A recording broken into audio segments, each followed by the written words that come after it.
Liam of Carcanne. Chapter 9. Run. Part 1. Liam walked ahead of the others back into camp, his gait awkward and stilted. The walk through the sunless depths of the dew's dawn had proven to be slow and arduous. The trio had decided it was too risky to follow the tunnels back to camp and set out through the woods to reconnect with the creek. Even with the water's guidance, the trek was completed at a snail's pace, for fear of hurting themselves on now invisible obstacles on their path. By the time they arrived back at the original tunnel, Liam had already twisted one of his ankles, driving his partners to choose the riskier tunnel path. It did little good, however, as Liam still managed to trip and twist the knee on his other leg. Nori's reassurance that neither had been broken proved little consolation for the pain. As they arrived along the path they had left on that morning, they found the camp brighter and more alert than expected at the late hour. Lanterns hung from posts spread out among the tents, and the harsher light of campfires flickering off of canvas spread throughout the clearing. Quietly making their way back to their tent on the outskirts of camp, they were unenthused to find Aster tending a small blaze in their fire pit.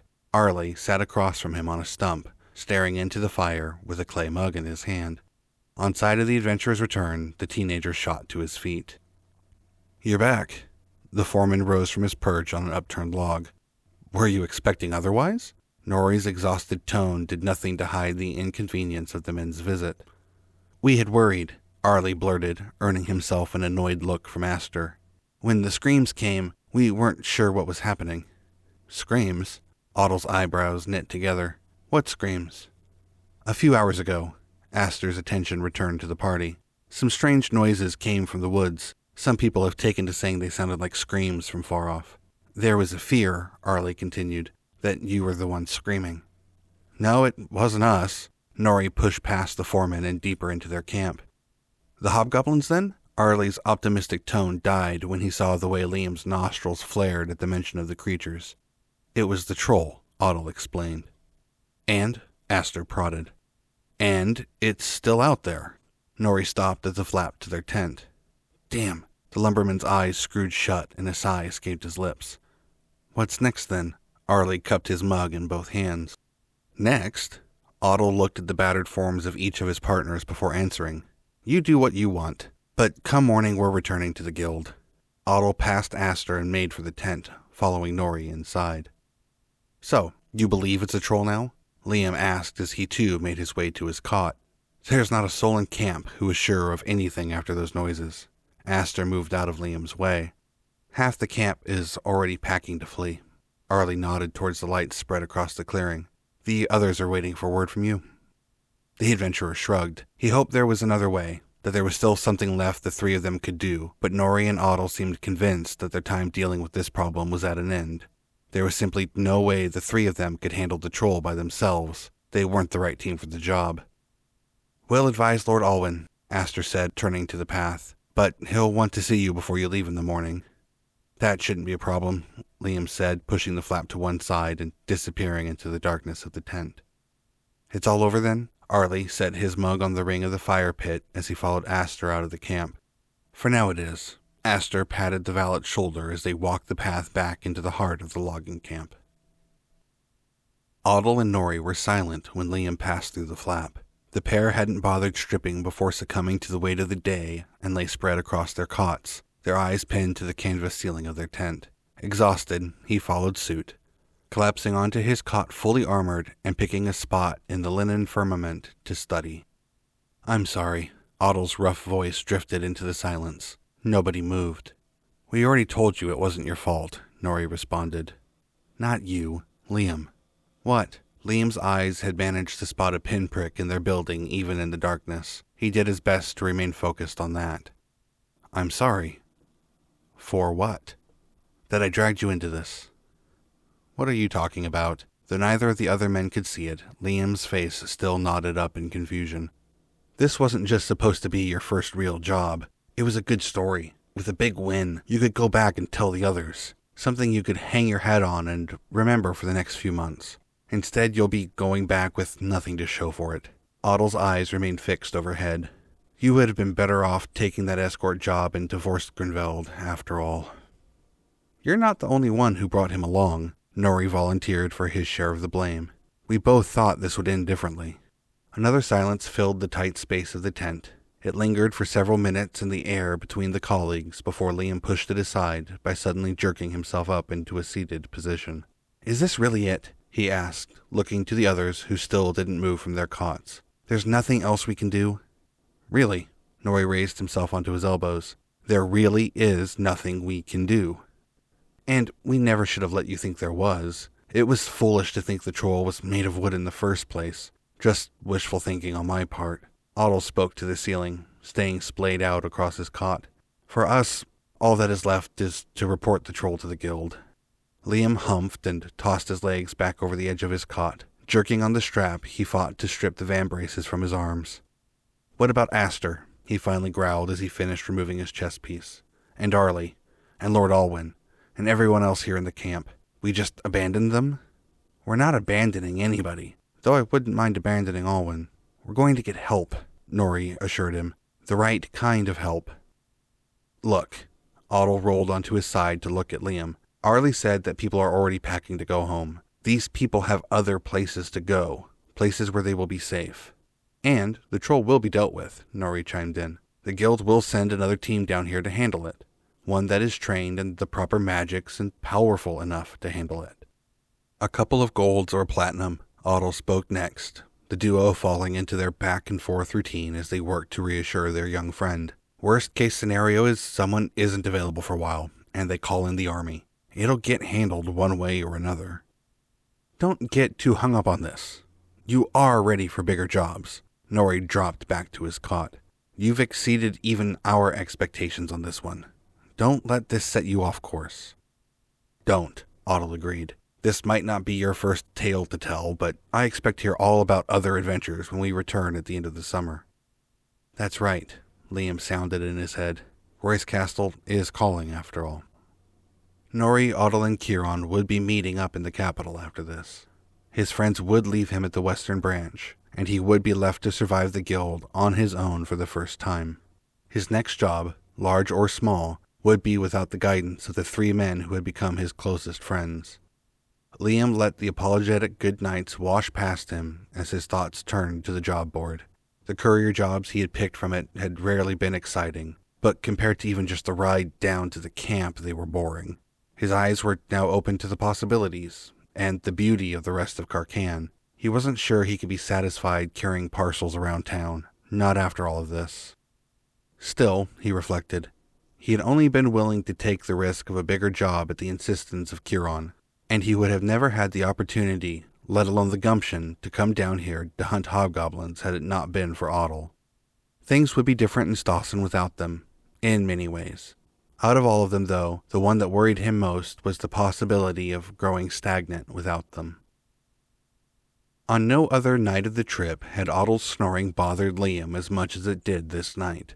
No matter what he did, no matter what way he tossed, the Iron Rank could find no way to ignore the noise that filled the air around the hunter. Finally, Liam gave up, rolled onto his back, and tried to hunt out the pinprick he had spotted in the fabric of the tent earlier, hoping the task would drive him to boredom and then finally to sleep. It took less than a minute to spot the small hole in the fabric again, his eyes snapping to it the moment he turned them to the task. He had already listed all the state capitals back home, and every foreign capital he could remember. Nothing had lulled him to sleep. Giving up, he stood to his feet and slipped out into the camp. Not traveling far, he sat down on the stump Aster had been seated at earlier and looked out towards the tents. Fewer were lit up now, though fire still illuminated many. Even with the activity, things were quiet, with no sounds other than the occasional shuffling of a guard on patrol to keep him company. Bored, he turned his attention to the section of the night sky visible through the hole in the canopy of trees. Unfamiliar stars blinked back at him as he pointlessly sought kinship among them. He might as well have been staring at the night sky of Middle-earth or Narnia, and in some ways he supposed he was. Liam's eyes fell from the stars and landed on the fire, focusing on a lump lying in the embers at its center. On its side, handle sticking straight up, was Arlie's mug. He He was unsure how the vessel had managed to find its way into the fire, but the dying blaze had already managed to heat the mug to a dull glow. The incandescent cup carried his thoughts back to the deep woods where he had watched the troll fight to stamp out the fire springing up around it. How frustrated it must have been, its efforts to snuff out the blaze only igniting more with its superheated body. The emotional anguish of repeatedly destroying the thing you were trying to protect was sure to be immense. Was it really trying to put out the fires? Stooping down and picking up a long stick, he absent-mindedly pushed the mug around the embers. Does it mean anything if it was? The sudden appearance of someone on the trail near their campsite made Liam's heart skip a beat. For a second, he worried that there had been trouble somewhere else in the camp and someone had come to fetch them. But his worries proved useless as the shape resolved itself into a woman carrying a lantern, patrolling the paths of the camp in case the hobgoblins should attack again. How many people had already fled after hearing the troll's screams earlier in the night? Arlie had implied the camp was pretty well split on whether to go or to stay. How many more would refuse the order to abandon the woods come the morning? Too stubborn to admit it was too unsafe to stay and fight off a troll by themselves. Liam watched the swinging lantern in the woman's hand as she turned around in front of their campsite. Who was to know what kind of oil filled it? Something farmed from local nuts, or maybe fish oil traded from the coast. Liam watched as they disappeared from view, his attention still on the lantern until the last. His eyes rested back on the mug he was prodding with the stick. He had pushed it into the center of the fire and stoked the embers surrounding it back to life. The mug was now glowing just as bright as the coals Liam had buried it in, while his attention had been elsewhere. His eyes lingered on the red glow for a moment. Liam shot off his log, the things that had been bothering him falling away as he stood. Without a word, without a second thought, he tore his way into the tent, Otto's name on his lips. "You want to light it on fire again?" A groggy Otto asked Liam another time as he wiped his eyes. "Yes." "But we just went through this," Otto pointed out as they emerged from the tent. "It only looks made of wood. It's still stone, like all the other trolls. It won't burn." "I know."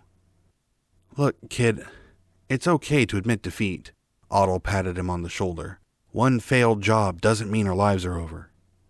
"I know that," Liam assured. "But, see, we get the troll good and angry again, just like yesterday. Except this time, instead of attacking immediately, we get it to chase us." No, Liam," Otto shook his head. "No, look, it'll be different this time. We'll pick the location of the attack, and get it to chase us there. Then we cover the troll in lamp oil, kitchen drippings, anything flammable."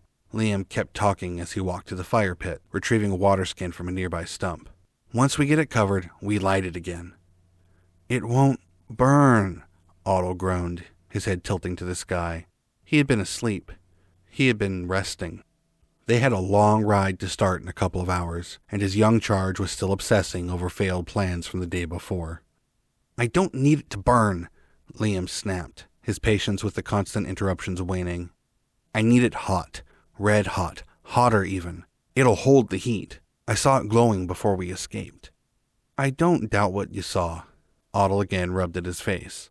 "But a troll, glowing red hot, is just a more dangerous troll. Getting it that hot isn't going to melt it. It won't burn. You're just talking about suicide by a superheated troll instead of a cold troll. No. Otto sighed and dropped his head. "You need to get some sleep. You're obsessing. Come on, we'll see if Nori has any more sleeping potions." He reached out a hand to guide Liam back to bed, but the junior adventurer stepped back out of his reach. "I'm not obsessing." He shoved the bulk of the skin into his shoulder and aimed down its neck like a rifle barrel, threatening the fire. "You're not listening." Otto cocked his head to one side before reaching up and rubbing the bridge of his nose. "No. This is too much. Nori can deal with this. I'm going back to bed." Before he could turn back to the tent, Liam let a torrent of water loose into the fire. Otto squinted his eyes and waved the plume of steam from his face.